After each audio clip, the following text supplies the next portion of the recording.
I signed my name on the buyout agreement and watched my husband's face light up with barely concealed triumph. You made the right choice, Emma, David said, his hand on my shoulder in what anyone else would call a supportive gesture. I knew better. I'd seen this exact moment before. In another life, I'd refused to sign. In that life, I'd lost everything anyway. But this time, I had something they didn't. The memory of the next 5 years burned into my mind like a scar that wouldn't heal. The conference room fell silent as I set down the pen. David's brother Marcus, our company's COO, actually exhaled in relief. My former best friend Jennifer, our CFO, tried to hide her smile behind her tablet. The three of them had been so careful, so patient in wearing me down over the past 6 months. Anonymous complaints to the board about my erratic behavior. Whispered concerns about my emotional instability after my father's death. Strategic exclusions from key meetings, death by 1,000 cuts, all designed to make me take this buyout and disappear. $45 million for my 60% stake in Artemis Technologies, I said, my voice steady. That's what you think is fair? Emma, we've been over this. Jennifer leaned forward, her expression practiced sympathy. In another life, I'd believed that sympathy was real. I'd cried on her shoulder about how overwhelmed I felt, how the pressure was destroying me. I hadn't known she was sleeping with my husband. I hadn't known she was the one orchestrating my downfall. The company is valued at $75 million. Your shares are worth exactly what we're offering. We're actually being generous given the market conditions. Market conditions. That was rich.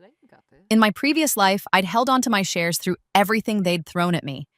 They'd eventually forced me out through a hostile board vote they'd secretly orchestrated, stripped me of my CEO position, and diluted my shares into oblivion through a series of strategic funding rounds that somehow I was never properly notified about. I'd ended up with nothing, absolutely nothing, while watching Artemis Technologies IPO 18 months later at a valuation that made all three of them billionaires. But I knew something they didn't. The IPO wouldn't happen in 18 months. It would happen in 13 months, right after they finalized the acquisition of a small AI startup called Prometheus Systems. That acquisition would transform Artemis from a promising enterprise software company into the backbone of the next generation of autonomous systems. The IPO would value the company at $75 billion, 1,000 times what they were valuing it at today, 1,000 times what they were paying me. You're right, I said, gathering my things. I'm tired of fighting. $45 million is more than enough for me to start fresh. The relief in the room was palpable. They thought they'd won. They thought the brilliant but difficult female CEO was finally out of their way, leaving them free to run her company into the stratosphere without having to share the glory or the credit. David reached for my hand as I stood. Em, I know this has been hard, but it's for the best. You've been so stressed, and after your dad, I pulled my hand away. In my first life, I'd let him comfort me. I'd sobbed into his chest about how much I missed my father, how lost I felt without him. I'd been so vulnerable, so broken, and he'd used every moment of that vulnerability against me. Don't, I said, my voice cold. I'm just saying, you need rest. Maybe travel for a while. Take some time to figure out what you want. You've earned it. His eyes were warm, concerned. The performance was flawless. If I hadn't lived through the truth, I might have believed it. This has been your whole life for 10 years. Maybe it's time to discover who you are outside of work. I'll do that, I said. In fact, I already have my next move planned. Marcus frowned, his hand pausing halfway to his coffee cup. Next move? I'm not retiring, Marcus. I'm 42 years old and I just sold a company I built from nothing. Did you really think I'd just stop? We have a non-compete clause, Jennifer said quickly, her eyes darting to the contract on the table. Her fingers were already pulling up the relevant section on her tablet. You can't start a competing enterprise software company for 3 years. It's ironclad. Our lawyers made sure of it. I'm aware. I read the contract, Jennifer. Unlike the last board meeting minutes, which somehow never made it to my inbox. I smiled at her, watching the color drain slightly from her face. But I have no intention of competing with Artemis. That ship has sailed. Then what? Marcus started. Good luck with everything. I'm sure you'll do great things. I picked up my copy of the contract, folded it precisely, and slipped it into my bag. I genuinely hope Artemis exceeds all your expectations. I walked out of the conference room, out of the building that still had my name on the founding plaque in the lobby, and didn't look back. Security had already deactivated my badge. They'd been that confident I would sign. I had to be escorted out by the same guard who'd watched me stumble in at 3 a.m. countless times over the years to fix server issues or prepare for investor meetings. Sorry to see you go, Ms. Chen, he said as we reached the door. This place won't be the same without you. Thank you, Miguel. Take care of yourself. The Bay Area sunshine hit me like a revelation. It was February, unseasonably warm, and I stood on the sidewalk outside my former company feeling lighter than I had in years. In my previous life, this moment had destroyed me. This time, it felt like liberation. I pulled out my phone and made the first call.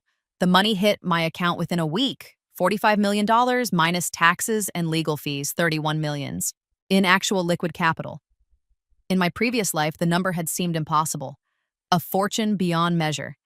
I'd put most of it in conservative investments and watched it grow slowly while I tried and failed to find my next venture, paralyzed by the trauma of what had happened. This time, I knew it was seed money for something far greater. I made my first call from my home office, the one David hadn't been inside in months. He'd moved into the guest room 6 weeks ago, claiming my mood swings were affecting his sleep. In my previous life, I'd believed him. I'd gone to therapy, started taking anti-anxiety medication, convinced myself that I was the problem. This time, I'd found the texts between him and Jennifer within a day of his move. Their affair had started 3 years ago, right around the time the three of them had begun their campaign to push me out. The messages were disgusting in their intimacy and their casual dismissal of me. She'll never know, Jennifer had written. She's too wrapped up in her own head.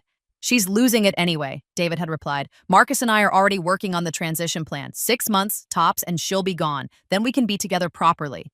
I'd screenshot everything and stored it in an encrypted cloud drive. Insurance, though I doubted I'd need it. The best revenge wouldn't require exposing their affair. It would require making them irrelevant.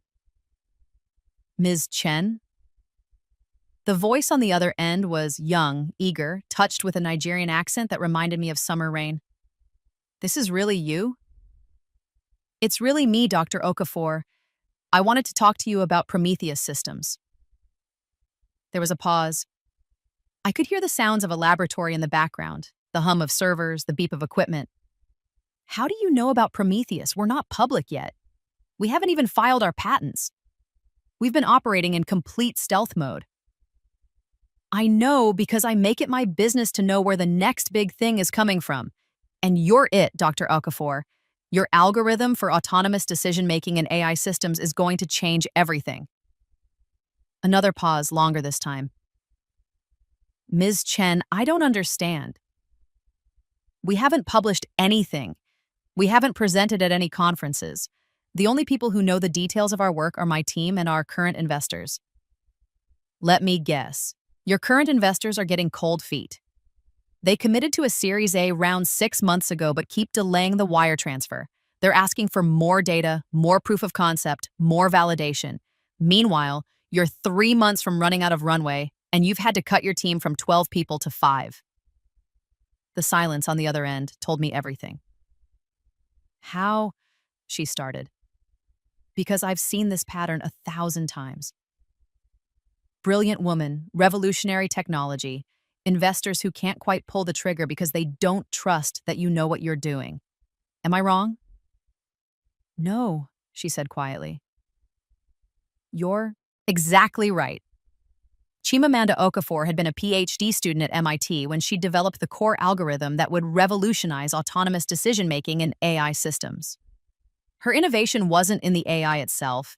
It was in how AI systems could coordinate with each other in real time, sharing learning and adapting to novel situations in ways that current systems couldn't even attempt. In my previous life, Artemis had acquired Prometheus for $12 million 13 months from now. Chimamanda had been so desperate for funding to continue her research that she'd accepted the first serious offer, signing away her life's work for what amounted to pocket change. David, Marcus, and Jennifer had immediately buried her algorithm in Artemis's development pipeline, credited themselves with its refinement, and used it as the cornerstone of their IPO story. Chimamanda had ended up as a mid-level engineer at Artemis, watching other people get rich and famous from her innovation.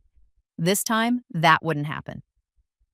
"I'm prepared to invest $20 million in Prometheus Systems," I said, "for 40% equity and a board seat." I heard her sharp intake of breath. "20 million? Ms. Chen, our current valuation is $5 million. That would value us at $50 million. That's insane." "Is it? Or is it the first rational valuation of technology that's going to be worth billions?" I need to think about this. I need to talk to my team, to our current investors. Your current investors don't believe in you, Dr. Okafor. If they did, you'd have their money by now. And your team will follow your lead because they trust you and they know you're trying to save the company. So the real question is, do you believe in yourself enough to accept an investment from someone who actually understands what you've built? Why? Her voice was almost a whisper. Why would you invest so much in a company you've never even visited, in technology you haven't even seen? Because I've spent 10 years in this industry watching brilliant people get overlooked, underfunded, and underestimated. I'm done watching. I want to be part of building something that matters, with people who actually deserve the success. Can we meet? In person? I can be at your lab tomorrow. 2 p.m. work for you? Yes. Yes. Absolutely. Ms. Chen, thank you. Thank you for even considering this. Don't thank me yet. If your technology is as good as I think it is, I'm the one who should be thanking you for letting me invest. We met in person the next day at a nondescript building in Sunnyvale. Prometheus Systems operated out of a former dental office with servers humming in what had once been examination rooms and Chimamanda's desk squeezed into the converted reception area. The whole operation screamed, "Startup on life support." But the technology was breathtaking. Chimamanda walked me through a demonstration using a network of autonomous drones in current systems. Each drone operated independently, following pre-programmed instructions and making isolated decisions. Her system allowed them to function as a collective intelligence, sharing what they learned in real time and adapting their behavior based on the group's overall objectives. "The applications are endless," she said, her eyes bright with passion as the drones moved in perfect synchronization on her screen. "Search and rescue operations where drones can coordinate to cover maximum area and adapt to changing weather conditions. Warehouse automation where robots can reorganize workflow on the fly based on demand. Medical diagnostics where AI systems can share insights across hospitals to identify emerging disease patterns. Traffic management, power grid optimization, climate modeling, any complex system that requires coordination and adaptation." I watched the demonstration and remembered how, in my previous life, Artemis had used this exact technology as the foundation for a platform that had been adopted by everyone from the Department of Defense to Amazon to Tesla. Chimamanda's innovation had generated hundreds of billions in value. She'd never seen a penny beyond her acquisition payout and her engineer's salary. "It's perfect," I said. "Even better than I expected." "Really?" She looked almost startled, as if she wasn't used to unqualified praise. "Really? Dr. Okafor, I want to make you an offer right now, and I want you to really hear what I'm saying. $20 million for 40% equity. You retain full control of the company and the technology. You're CEO, you make all the strategic decisions. I'm just an investor and advisor. But I want you to promise me something." "What?" "Don't sell this company for at least 2 years. Build it right. Protect your patents. Grow at a sustainable pace. And when the acquisition offers start coming, and they will come, I want right of first refusal. Can you agree to that?" She studied my face for a long moment. "You really believe in this?" "I really believe in you." Chimamanda Okafor signed the term sheet that afternoon, and I wired the $20 million the next day. That was the first domino. The second was a struggling cloud infrastructure company called Titan Networks.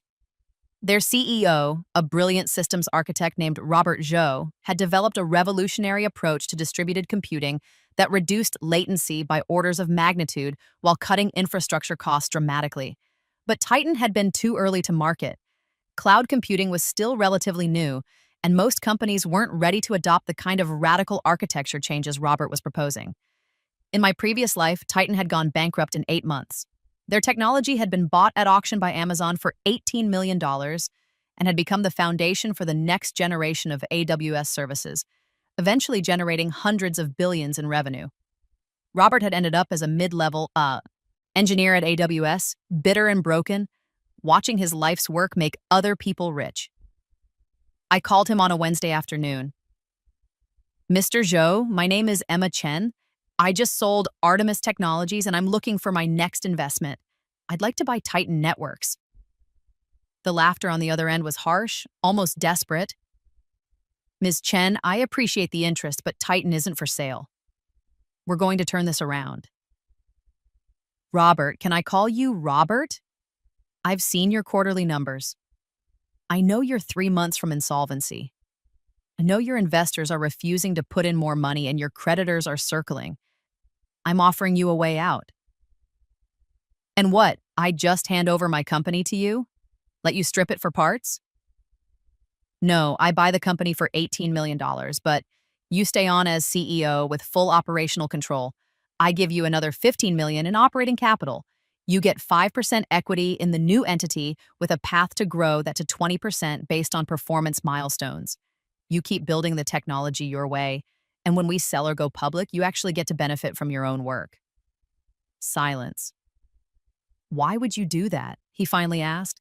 "Because your technology is brilliant and you deserve better than what's happening to you right now. Because I'm tired of watching great companies die because they ran out of runway right before they could prove their value.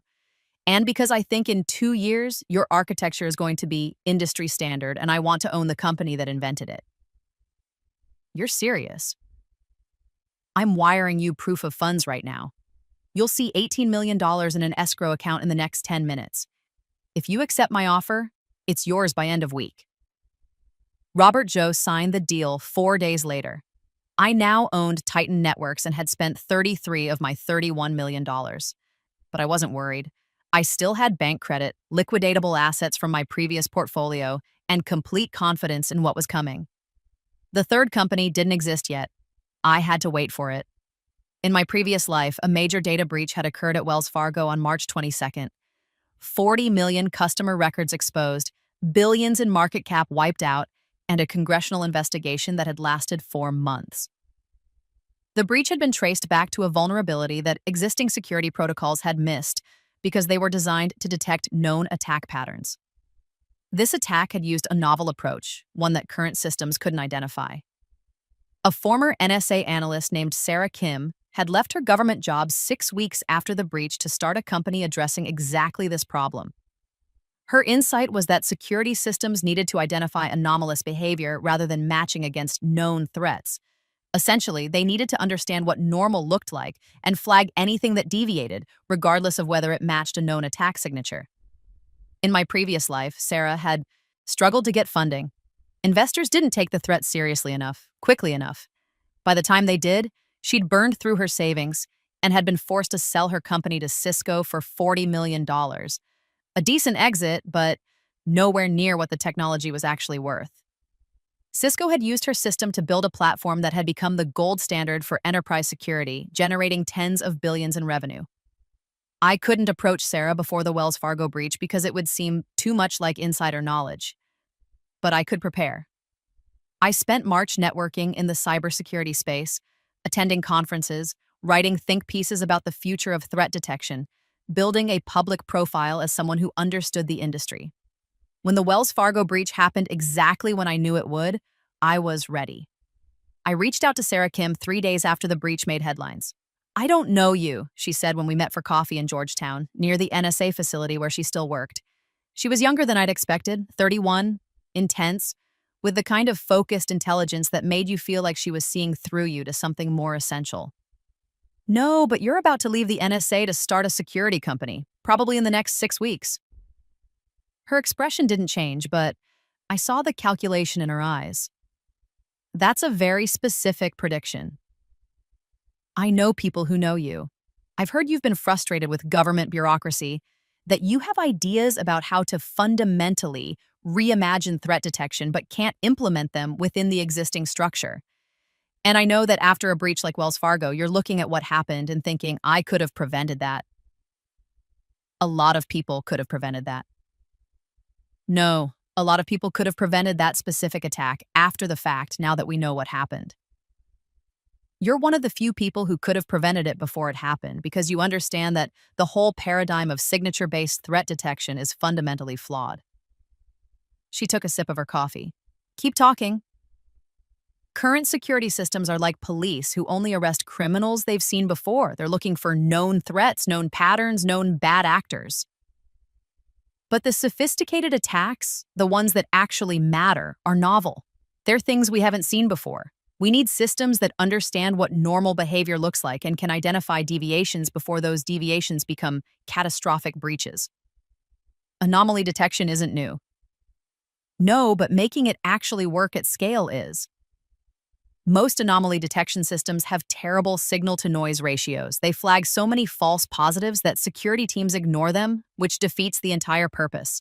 You figured out how to solve that problem. You figured out how to build a system that understands context, that can distinguish between a user working from a new location because they're traveling and a user working from a new location because their credentials have been compromised. Sarah set down her coffee cup. How do you know about my research?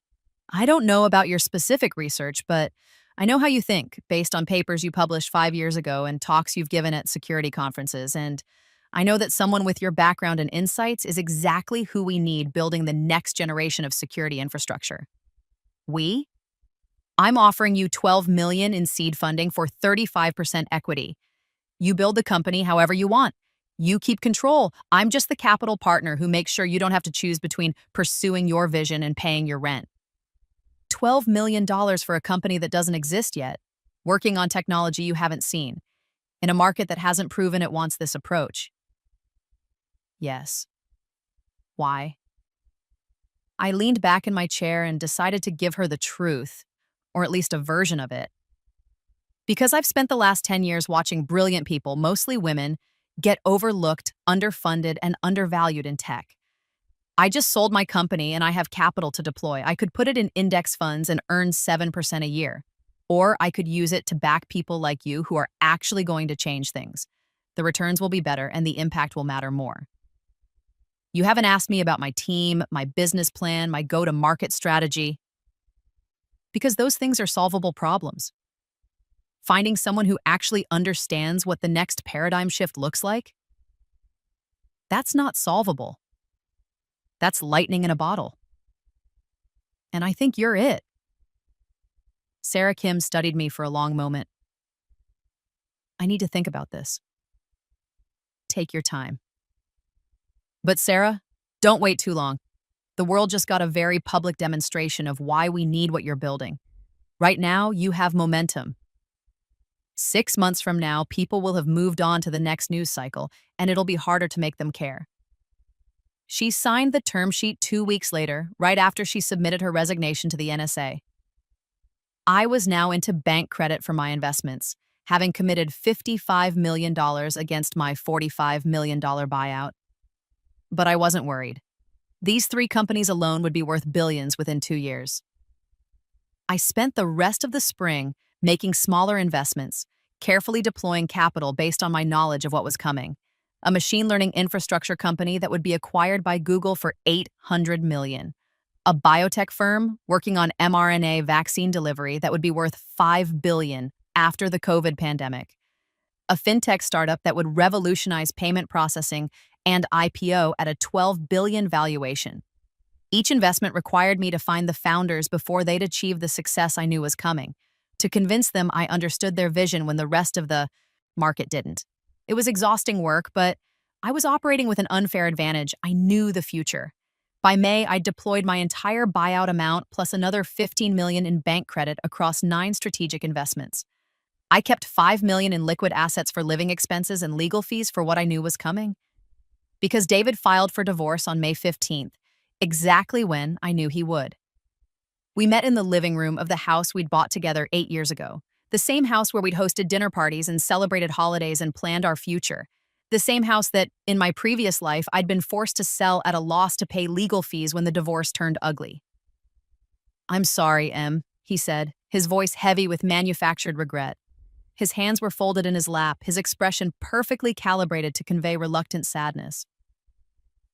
"I just don't think we want the same things anymore. You've changed." "I've changed," I repeated flatly. "How interesting. Tell me, David, in what ways have I changed?" He shifted uncomfortably. In my first life, I'd been too devastated to question him, too broken to fight. This time, I watched him squirm. "You've become distant, closed off. Ever since your father died, you've been different. And then selling Artemis, I felt like you made that decision without really including me, without considering how it would affect our life together. Our life together. The life where you've been sleeping in the guest room for 2 months? That's what I mean. You're angry all the time, Emma. You're impossible to talk to. I've tried to be supportive, but you push me away." "Is this about Jennifer?" The color drained from his face so fast I thought he might actually pass out. "What about Jennifer? Are you going to pretend you're not sleeping with her? Really? We're going to do that?" His mouth opened and closed like a fish. "Emma, where is this coming from?" I pulled out my phone and opened the folder of screenshots I'd compiled. "I have 214 messages between you and Jennifer discussing your affair. I have hotel receipts. I have credit card statements showing charges at restaurants I've never been to, on nights you told me you were working late. I have calendar entries that don't match what you told me you were doing. Should I continue?" "You've been spying on me?" "I've been paying attention. There's a difference. Now, let me ask you something. Are you filing for divorce because you want to be with Jennifer, or because Marcus told you it would be cleaner if we weren't married when Artemis goes public?" His jaw tightened. Point scored. "I don't know what you think you know about Artemis. I know you're planning to acquire Prometheus Systems. I know you're planning an IPO in approximately 8 months. I know you think you're about to be worth $1 billion and you don't want to split that with me. We have a prenup, Emma. You wouldn't get any of my Artemis shares anyway." "True. The prenup we signed when Artemis was worth nothing and I was the only one with equity. Very convenient for you, but David, here's the thing. I don't want your Artemis shares. I don't want anything from you at all." He looked almost confused, as if this script wasn't going how he'd rehearsed it. "Then why are we even having this conversation?" "Because I want you to know that I know. I want you to understand that I see exactly who you are and what you did. You, Marcus, and Jennifer spent 2 years systematically undermining me, gaslighting me, making me think I was unstable so you could push me out of my own company. You stole my work, and you tried to steal my sanity. The affair was just the cherry on top. Emma, you're being paranoid. Am I?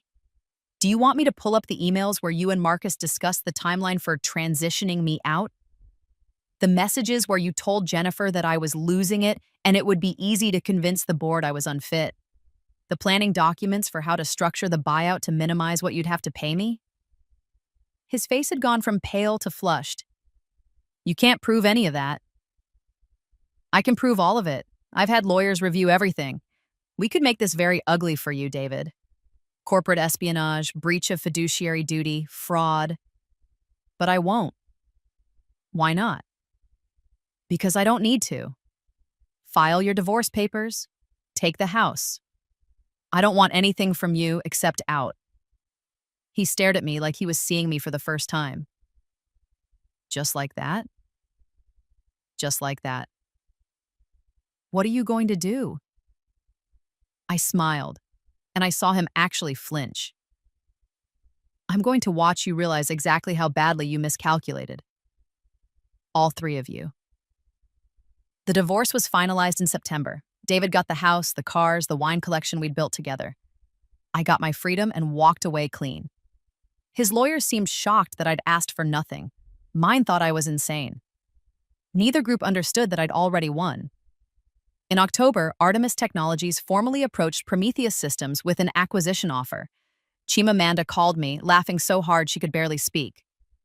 They offered $12 million, she gasped. $12 million for technology they say will transform their platform and position them for market leadership. And they want full ownership, all IP, complete control. What did you tell them? I told them I needed to consult with my investors and I'd get back to them within 2 weeks. Emma, they have no idea you own 40% of us, do they? None whatsoever. This is the most satisfying thing that's ever happened to me. Oh, it gets better. Trust me. Chimamanda followed the plan perfectly. She dragged out negotiations, asking for time to refine the technology. And when I consider her options, Artemis got increasingly frustrated and increasingly desperate. They could see what Prometheus represented.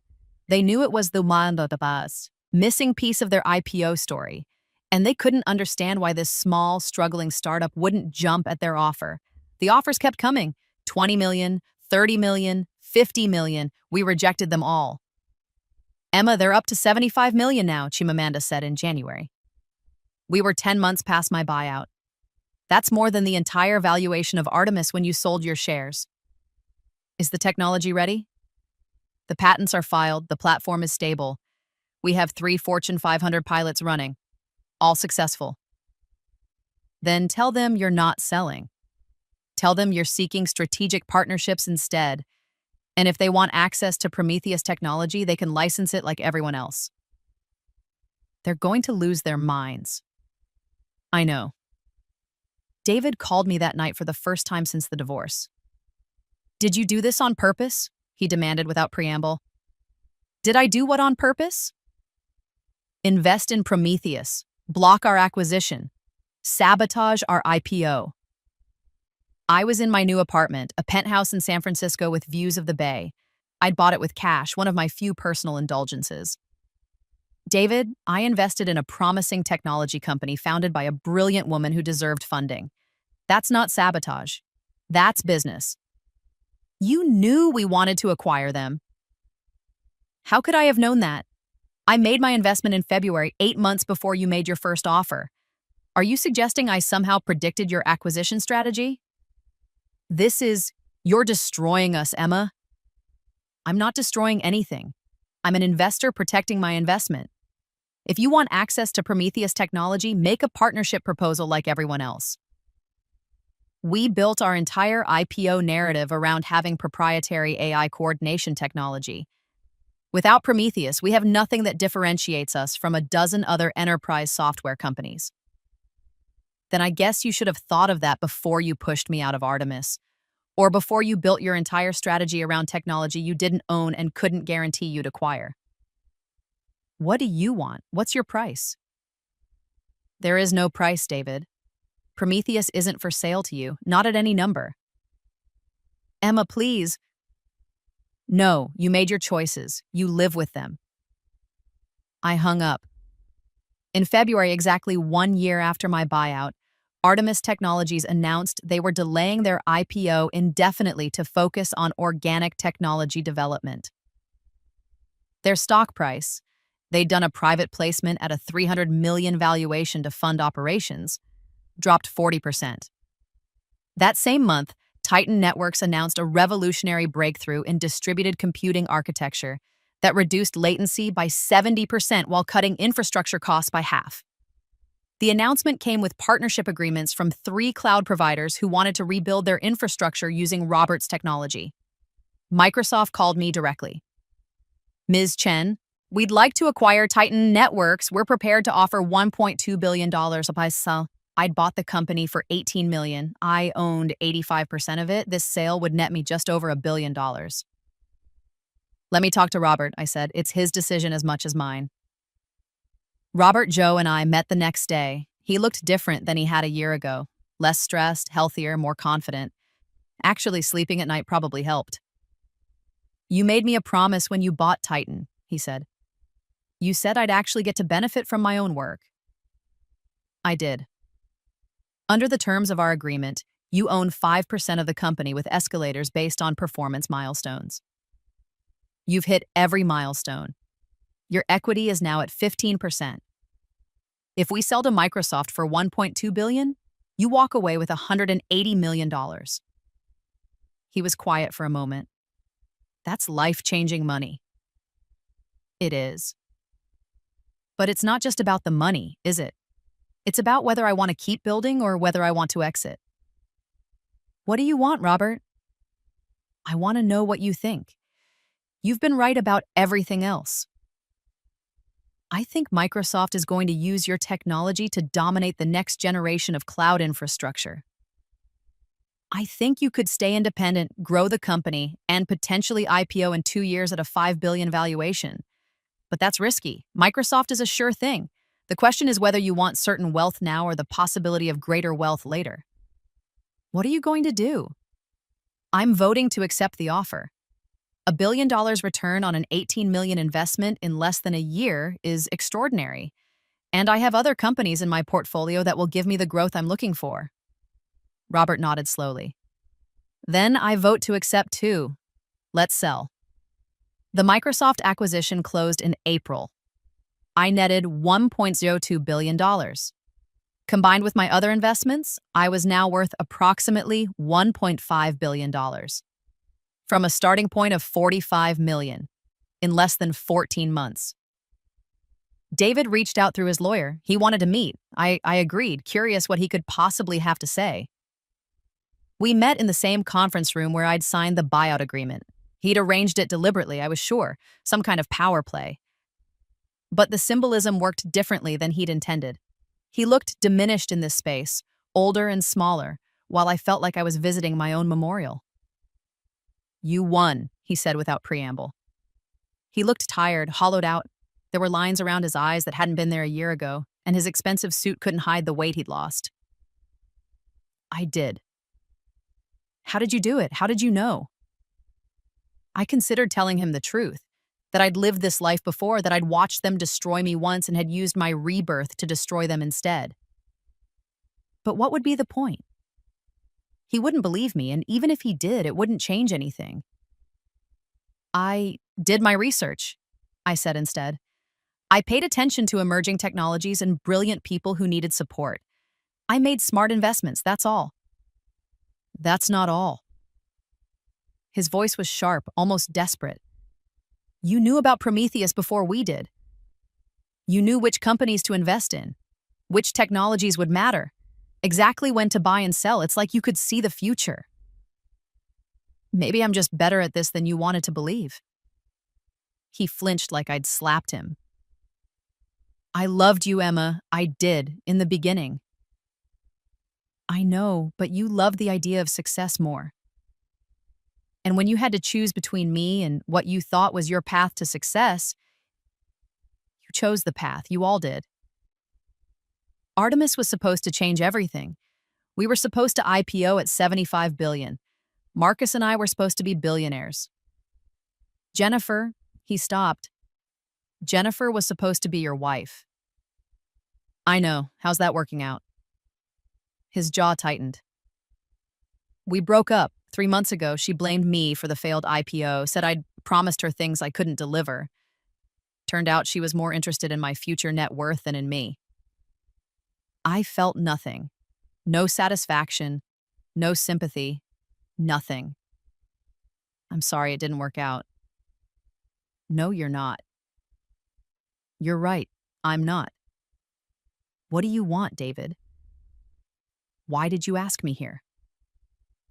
I want to know what happens now with Artemis, with us. There is no us. There hasn't been for a long time. As for Artemis, I paused, considering. What's the current situation? The board is talking about selling the company. Our revenue is flat. Our growth projections keep getting revised down, and we're bleeding engineering talent to competitors. Without the Prometheus acquisition, we don't have a compelling IPO story. We're just another enterprise software company in a crowded market. What are the offers? Oracle bid 300 million, IBM bid 250. Both are basically buying us for the customer base and the talent, not the technology. That's unfortunate. Emma, please, is there anything? Can you help us? Can you invest in Artemis? Save it somehow? I stared at him. Are you seriously asking me to save the company you pushed me out of? I know how it sounds, but you're good at this. Better than any of us ever gave you credit for. And Artemis was your baby. Don't you want to save it? Artemis stopped being my baby the day you made me sign that buyout agreement. You wanted it without me? You have it without me. Sell to whoever offers the most and move on with your life. What about you? What are you going to do? I'm going to keep building. I have 9 companies in my portfolio, David. 4 of them are about to IPO or get acquired at valuations that will make Artemis look like a rounding error. I'm going to be worth $10 billion by this time next year, and Artemis won't even be a footnote in my story. His face crumpled. For a moment, I saw real anguish there, real understanding of what he'd lost. I'm sorry, Emma, for all of it. You deserved better. Yes, I did, but I don't need your apology. I needed you to be a better person 18 months ago. Now I just need you out of my way. I left him there in the conference room where this had all started and walked back into my life. In June, Athena Security announced they'd won a major contract with the Department of Defense. Sarah Kim's threat detection algorithms had identified and prevented 7 potential cyber attacks on critical infrastructure, including one that could have taken down the power grid in the Pacific Northwest. Overnight, every major corporation and government agency in the world wanted her technology. Her company's valuation went from $70 million to $2.4 billion in a single funding round. In July, my mRNA vaccine delivery company, Helix Bio, announced breakthrough results in their phase 2 trials. Their platform could deliver genetic payloads with unprecedented precision, opening up treatment possibilities for everything from cancer to genetic disorders. Their valuation hit $8 billion. In August, 3 more of my portfolio companies announced either acquisitions or major funding rounds at valuations that made my initial investments look prescient. The press started calling me the Golden Touch. Forbes ran a profile. Emma Chen, the billionaire who sees the future. The article was both flattering and frustrating. They attributed my success to intuition, genius, and uncanny luck. They didn't understand that it wasn't luck. It was knowledge, hard-won and paid for with the pain of my first life. In September, 18 months after I'd signed the buyout agreement, Artemis Technologies announced they were being acquired by Oracle for $420 million. David, Marcus, and Jennifer would each make a few million from their equity stakes, enough to be comfortable. Nowhere near what they'd dreamed of. The company that was supposed to be worth $75 billion was sold for less than 1% of that valuation. I was worth $3.2 billion. Marcus reached out asking to meet. I almost said no, but curiosity won. We met at the same coffee shop where I'd met with him a year earlier. He looked worse than David had, grayer, thinner, with the kind of exhaustion that comes from prolonged stress and failure. You destroyed us, he said without preamble. I destroyed nothing. You destroyed yourselves. By pushing you out. By underestimating me. By thinking that the company was about the idea rather than the execution. By believing that you could steal credit for my work and somehow make it yours. We were wrong. Yes. For what it's worth, I'm sorry. It's worth nothing, Marcus. Sorry doesn't give me back the 2 years you spent undermining me, gaslighting me, making me think I was the problem. Sorry is just what you say when you lose. What now? What happens to you? I keep building. I have 12 companies now, Marcus. 6 are on track to IPO within the next year at combined valuations over $50 billion. 3 more are in acquisition talks. I'm launching a venture fund focused on women-led technology companies. And I'm doing it all without having to deal with people who don't respect me. And you're happy? The question surprised me. Yes, for the first time in years, I'm actually happy. Not because I won, though that doesn't hurt, but because I'm free. Free of you, free of David, free of Jennifer, free of all the people who tried to make me small. He nodded slowly. I hope it's everything you wanted. It's better. Prometheus Systems went public in October at a valuation of $18 billion. My 40% stake was worth $7.2 billion. Athena Security went public in December at a valuation of $9 billion. My 35% was worth $3.15 billion. By the end of my second year post-buyout, I was worth $14 billion.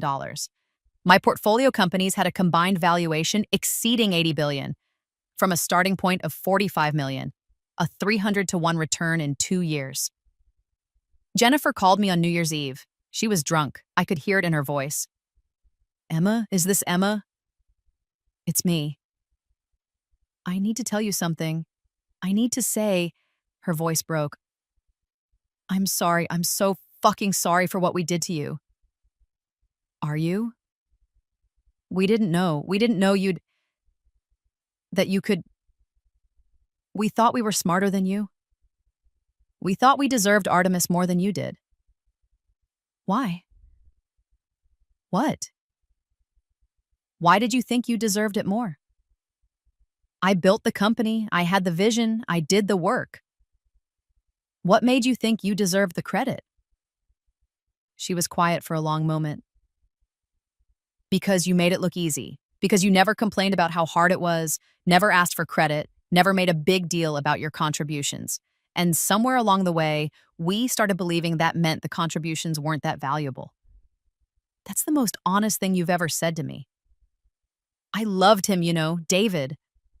I really did. But he didn't love me. He just wanted someone who made him feel like the important one. And I was so stupid. Jennifer, I don't care about your relationship with David. That's between you two. What I care about is that you helped him and Marcus destroy my reputation and push me out of my own company. You smiled to my face while you stabbed me in the back. You were my best friend, and you betrayed me in the worst possible way. I know, and I hate myself for it. Emma, is there anything? Can I do anything to make this right? No. Please, No, there's nothing you can do. You made your choices. You live with them. And I move forward without you. I hung up. In year 3, my portfolio exploded. Helix Bio was acquired by Pfizer for $23 billion. My investment of $8 million turned into $4 billion. My fintech company IPO'd at a valuation of $14 billion. My $12 million investment became $2 billion. 2 of my machine learning infrastructure companies were acquired by Google and Facebook for a combined $16 billion. My stakes netted another $2 billion. I was worth $24 billion. I started Athena Ventures with $5 billion in committed capital. My thesis was simple: invest in brilliant women building transformative companies. The tech industry had spent decades overlooking, underfunding, and undervaluing women founders. I was going to change that. Our first fund deployed capital to 27 companies in its first year. 18 months later, 12 of them had either been acquired or had achieved unicorn status. The portfolio was worth $11 billion. I was on the cover of Time magazine, The Woman Who Won Silicon Valley. The article traced my journey from Artemis to my current empire. It mentioned the buyout, but positioned it as a strategic exit rather than a betrayal. It didn't name David, Marcus, or Jennifer. They weren't important enough to the story. In year 4, I got a call from the board chair at MIT. Ms. Chen, we'd like to talk to you about endowing a chair in computer science.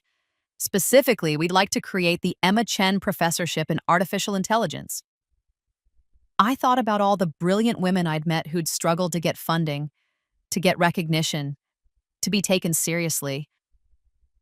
I thought about Chimamanda and Sarah and all the others who'd needed someone to believe in them. I'll endow the chair on one condition, I said. The first professor to hold it must be a woman, and MIT must commit to actively recruiting and supporting women in computer science and electrical engineering. We can agree to that. I wrote a check for $50 million.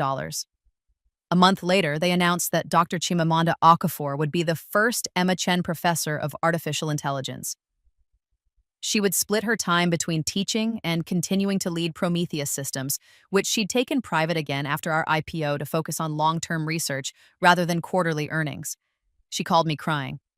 Emma, I can't believe this is too much. It's not enough. You changed the world, Chimamanda. The least the world can do is give you the resources and recognition to keep doing it. In year 5, I was worth $32 billion. I'd invested in over 200 companies. 63 had achieved successful exits. 22 had IPO'd. The combined value created by my portfolio exceeded $200 billion. I'd created over 100,000 jobs. I'd enabled breakthroughs in artificial intelligence, cybersecurity, biotechnology, clean energy, and a dozen other fields. And I'd done it all starting from the ashes of betrayal. David sent me a letter. Actual paper, actual handwriting, delivered by actual mail. Emma, I know you probably don't want to hear from me. I know I have no right to reach out, but I saw your speech at the Tech Women's Summit last month. Someone sent me a link, and I had to write. You said something that's been haunting me. The people who tried to make me smaller didn't make me weaker. They made me realize I didn't need them to be great. You were talking about all of us, weren't you? Me, Marcus, Jennifer, everyone who underestimated you. I want you to know that I understand now what I destroyed. Not just our marriage, though that too, but the partnership with someone extraordinary. The chance to build something meaningful with someone who actually had the vision and courage to do it right. We were so focused on getting credit, on being the ones in charge, on claiming ownership of success that we couldn't see we were destroying the source of that success. You were always the engine, the vision, the reason Artemis mattered. We convinced ourselves we could replace you with process and strategy and execution. We were wrong. I'm working as a consultant now, it's fine. I make good money helping mediocre companies become slightly less mediocre. It's nothing like what we could have built together. Marcus is at a mid-tier software company. He's a VP of something or other. He hates it, but needs the money. Jennifer left tech entirely. Last I heard, she was working in nonprofit management. She sends me an email every few months, always the same message. Do you think Emma would ever forgive us? I tell her the truth. No, you won't forgive us, and you shouldn't. Forgiveness implies that what we did was somehow excusable, that it was a mistake rather than a deliberate campaign to take what was yours. I'm not asking for forgiveness. I'm not asking for anything. I just needed you to know that I see clearly now what I couldn't see then. You didn't just beat us at business. You proved that character matters more than tactics, that vision matters more than politics, and that the people who bet on themselves will always beat the people who bet against others. I'm glad you won, Emma. I'm glad you became everything you were meant to be. And I'm sorry it took losing you for me to understand what I had. David. I read the letter 3 times, waiting to feel something. Anger, satisfaction, vindication, anything. But all I felt was empty. Not empty in a bad way. Empty like a room that's been cleared out to make space for something new. He was right. I wouldn't forgive them, but I also didn't need to carry anger toward them anymore. They'd served their purpose in my story. They'd tried to destroy me and had instead freed me to become something greater. I put the letter in a drawer and never looked at it again. In year 6, I was invited to speak at my college's graduation ceremony. I almost declined. Public speaking still wasn't my favorite, but then I thought about the young women in that audience who might need to hear what I had to say. I accepted. The day of the speech was perfect. Clear skies, warm sun, thousands of graduates in their caps and gowns ready to change the world. I stood at the podium and looked out at all those hopeful faces. 10 years ago, I sold a company I'd founded for $45 million. Everyone told me I should be thrilled, that I'd won, that I'd beaten the odds as a woman in tech and could now relax and enjoy my success. But I knew the truth. I'd been forced out by people I trusted. People who thought they could do better without me. People who believed that my vision was expendable and my contributions were replaceable. I could have fought to stay. I could have sued, burned bridges, made the betrayal public. Instead, I took the money and I built something new. That decision changed my life. Here's what I need you to understand.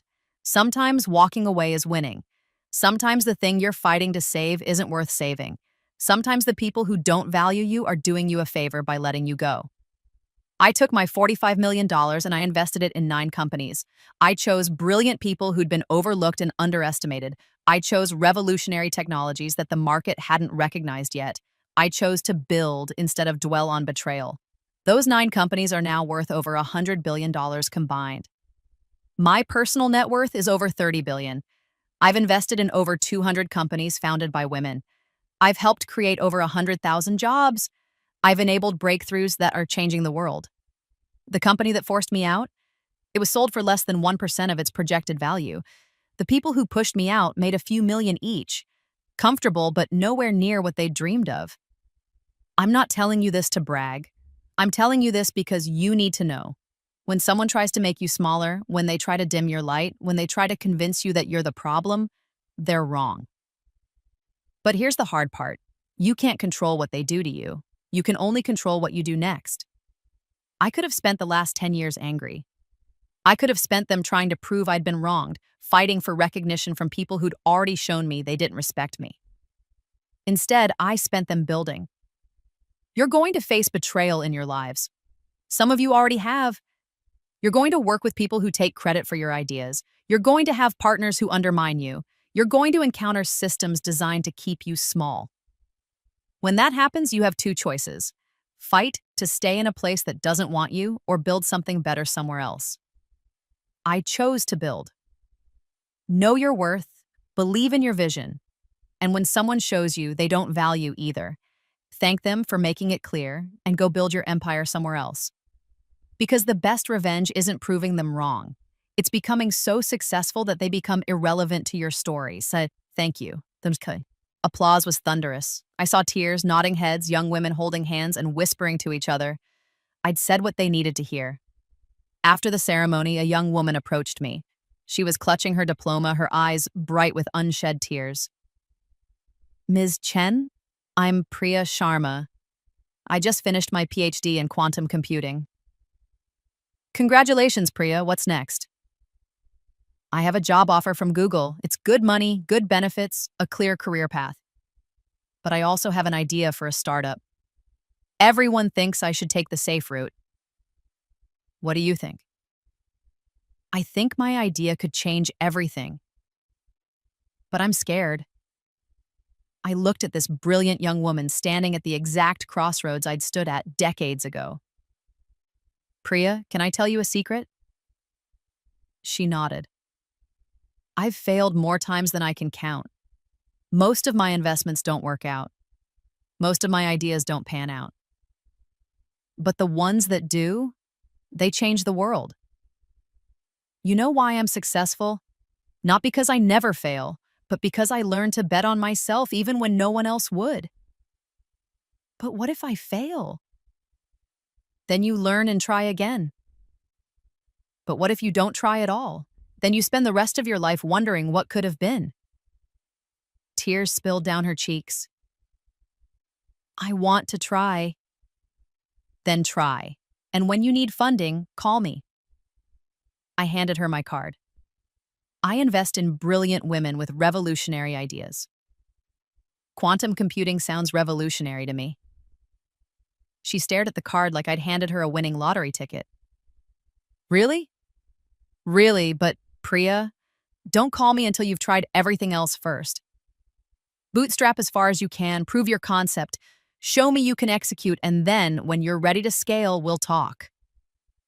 I will. Thank you, Ms. Chen. Thank you so much. I watched her walk away, her head high, her steps confident.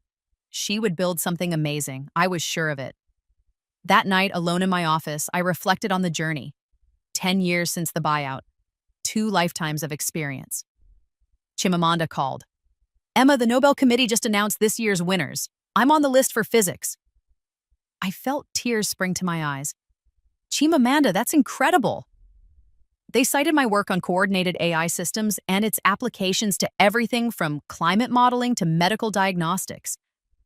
Emma, none of this would have happened without you. If I'd sold to Artemis, my algorithm would have disappeared into their code base, and I'd be just another engineer collecting a paycheck.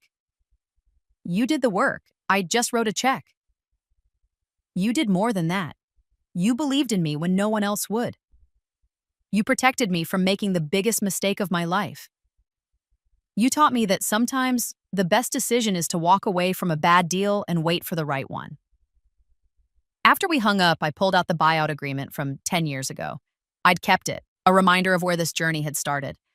$45 million for 60% of Artemis Technologies. The company they'd valued at $75 million had been sold for $420 million, still nowhere near the $75 billion they'd projected. Meanwhile, my $45 million had become $35 billion, a 777-to-1 return. But more than that, freedom, purpose, and the satisfaction of building something that mattered on my own terms. My phone buzzed.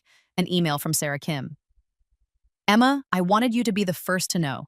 Athena Security is being acquired by the U.S. government as part of the new Cybersecurity Infrastructure Initiative. They're valuing us at $42 billion. Your stake is worth $14 billion. But here's the thing. They want me to stay on and run it as a quasi-independent agency. It's basically my dream job. All the resources I need, complete autonomy, and a mission that actually matters. And it's only happening because you gave me the freedom to say no to acquisition offers until the right one came along. Thank you for believing in me. Thank you for teaching me that the best deals are the ones you walk away from until you find the one you can't refuse. Sarah. I smiled and closed my laptop. 10 years after the buyout, I was worth over $45 billion. I'd invested in over 300 companies. 112 had achieved successful exits. 47 had IPO'd. The combined value created by my portfolio exceeded $500 billion, but the numbers didn't matter as much as the people.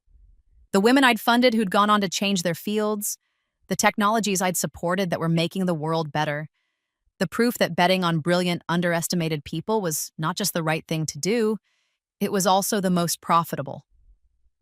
I thought about my first life, the one where I'd fought to stay at Artemis, the one where I'd let them grind me down slowly, where I'd lost everything and ended up broken and bitter. That Emma had died of a heart attack at 47, alone and defeated. This Emma was 52 and worth $45 billion. I had an empire. I had a legacy. I had proven that they hadn't won by pushing me out. They'd lost their only chance to be part of something truly extraordinary. The final message came on the anniversary of the buyout, exactly 10 years to the day. It was from Marcus. Emma, I know you probably delete my messages without reading them, but on the off chance you see this, I wanted to tell you something. I'm teaching now. Business ethics at a small college in Oregon. It's not glamorous and the pay is terrible, but I get to warn the next generation about all the mistakes I made. I use Artemis as a case study. The company that destroyed itself by destroying its founder. The students always ask the same question. Why would anyone be stupid enough to push out the person who made the company successful? I tell them the truth. Because we were arrogant. Because we confused being in the room with being the reason for success. Because we thought we could replicate genius with hard work and political maneuvering. We couldn't. You were the magic ingredient, Emma. Not just your technical vision, though that was extraordinary, but your courage to take risks, your ability to see what others couldn't, your refusal to accept limitations. We destroyed that. And in doing so, we destroyed ourselves. I tell my students that the greatest business mistake isn't making a bad investment or missing a market opportunity. It's underestimating the people who make success possible. I underestimated you. We all did. And we're paying for it with the knowledge that we could have been part of something world-changing, but we chose petty politics instead. I'm not asking for forgiveness. I'm just telling you that I finally understand. You didn't just win, Emma. You proved that integrity and vision will always beat politics and betrayal. Thank you for that lesson, even though it cost me everything. Marcus. I read the message once and then archived it. They understood now, finally. But their understanding didn't matter. What mattered was that I'd taken the worst betrayal of my life and transformed it into the foundation for something extraordinary. What mattered was that hundreds of women had companies and careers because I'd funded them when no one else would. What mattered was that the world was better because I'd refused to let betrayal make me bitter. I poured myself a glass of wine and walked onto my balcony. The city glittered below me, full of possibility and potential. Somewhere out there were brilliant people with revolutionary ideas, It's like struggling to a get and funding, cream fighting to be camper. taken seriously. Camper van, like Tomorrow at I'd the meet with 5 of them. Next week, 10 more. My empire would bottom of grow, this my legacy tree. would expand, and every company I That would built, be every really woman I cute. funded, every success I enabled would be a monument to the simple truth that had taken me 2 lifetimes to fully understand. They hadn't beaten me by pushing I've me never out. played They'd Arc Raid. freed me to No, become Giselle, I something need far to. greater than they could ever I need imagine. to. And Yeah, that was just the talking sweetest about it, revenge it of seems all. really fun. I think I'd like it. Oh, shoot. Yes, do it, Isaac.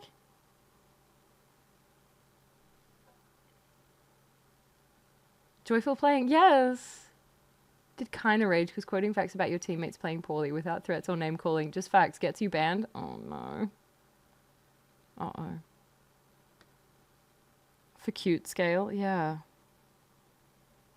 That would be kind of cool.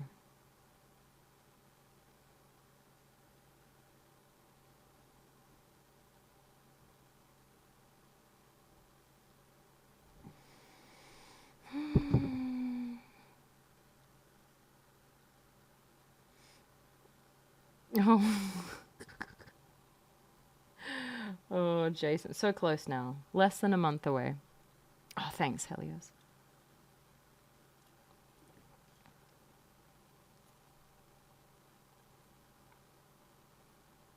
Okay. I'm just going to do bushes. It's just going to be bushes. Okay?